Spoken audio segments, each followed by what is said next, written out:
Hello everyone, welcome back to Bull Finance. Today we're going to talk about how to open up an investment account on TD Ameritrade.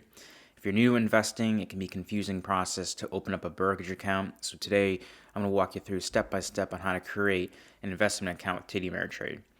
So first step is to go to tdameritrade.com and click on Open New Account in the top right corner. This page will show you all the different types of accounts you can open with TD Ameritrade.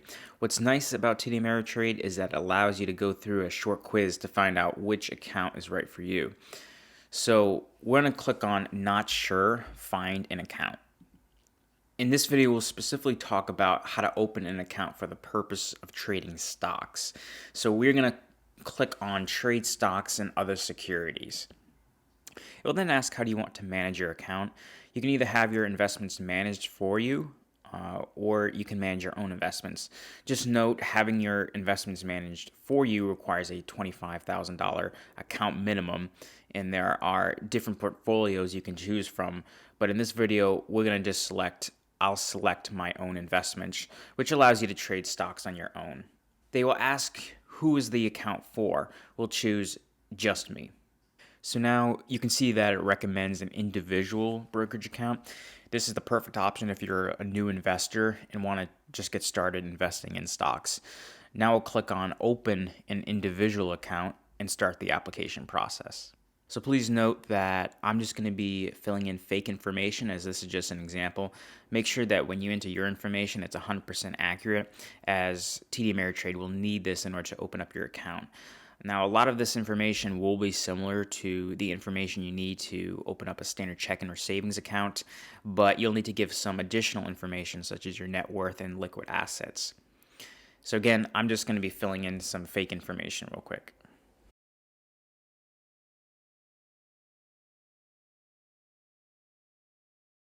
So when you get to the bottom, just click on I have read the TD Ameritrade privacy statement. To view the privacy statement, you can just click on this link here and it'll open up in a new tab. Once you read it, click on I have read the TD Ameritrade privacy statement. And then you're going to click on continue to personal information. So the next step in the application process is the personal information section. Again, I'm just going to enter in some quick fake information, but make sure that when you fill out this, it is 100% accurate.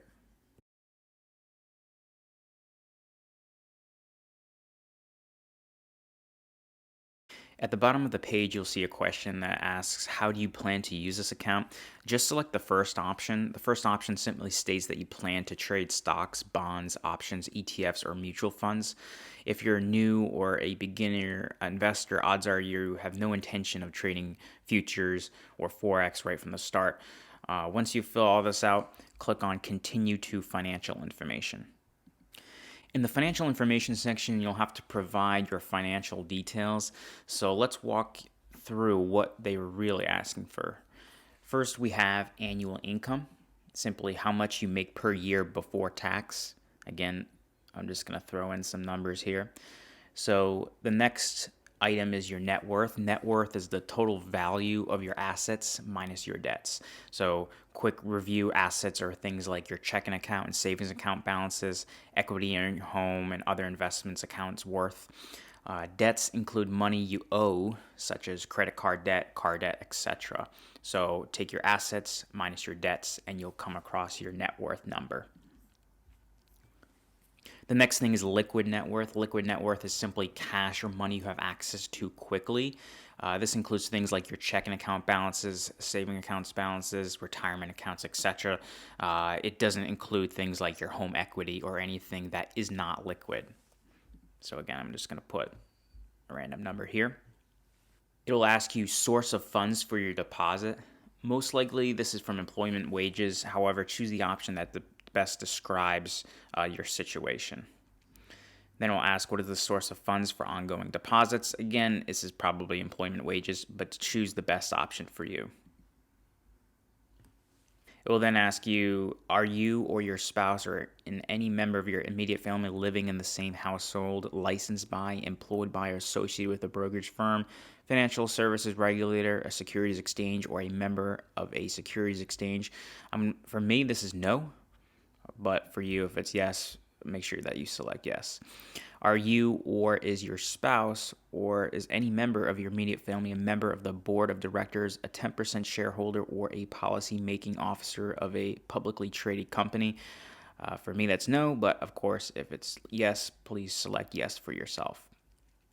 Now, you'll see this question ask, where do you want your cash held when it's not invested?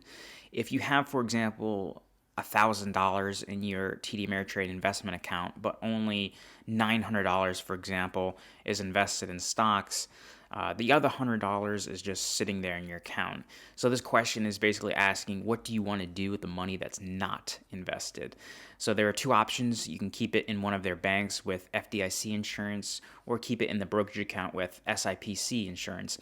To keep it simple, all FDIC and SIPC insurances is that you are insured up to the amount stated in the event that the bank were to close down or some catastrophic thing were to happen. So your money is protected up to that amount. So I'm just going to keep the first option selected. And if you want to learn more about any of these FDIC or SPIC insurance, you can simply just Google it. There's plenty of resources regarding information as far as those go. But most people do end up just selecting FDIC insured deposit amount at one or more banks. And you can see that you're insured up to $500,000 per depositor. So now we'll click on Continue to Review Information. This is where you want to review your information, so just make sure that all this information is 100% accurate for you. So scroll down and then click on Continue. Now I'm going to get to this page where it says we're unable to verify your identity because obviously I entered fake information. So I'm just going to click on use the name I entered, use the SSN I entered, and use the address I entered, and click Submit. So now you'll get to this page here where it talks about agreements. So they have a couple different documents here that you can download. The client relationship summary, client agreement. If you want to click on any of these and view what it says, you can just click on it, and it will open up in a new tab. And some of these are pretty helpful. For example, the account handbook, if you open that up, it's 14 pages, and it just talks about how to basically operate your investment account, and as well as the fees associated with it. So definitely take a look at that. Then we have this little checkbox here, and this is basically stating that you accept electronic delivery of all your brokerage statements only. If you do want paper copies, you will have to deselect this check mark. But most people do want electronic delivery nowadays, so you can feel free to keep that checked. Then it will ask you to agree to the W-9 certification. This has to do with taxes. Just click on I agree. And then click on this to certify the accuracy of the W-9 statements above. Scroll down and you can see it wants you to accept to the terms of the client agreement. To view the client agreement, you can click on this link here and it will open up in a new tab. Feel free to read it and then come back here and click on I agree, and then click on continue. So at this point, you'll be able to set up a username and password. Obviously, I entered fake information that they couldn't verify, so I ended up at this screen. Now, even if you entered everything correctly, there is still a chance that you may still get to this screen where TD Ameritrade will need additional information provided in order to verify your identity.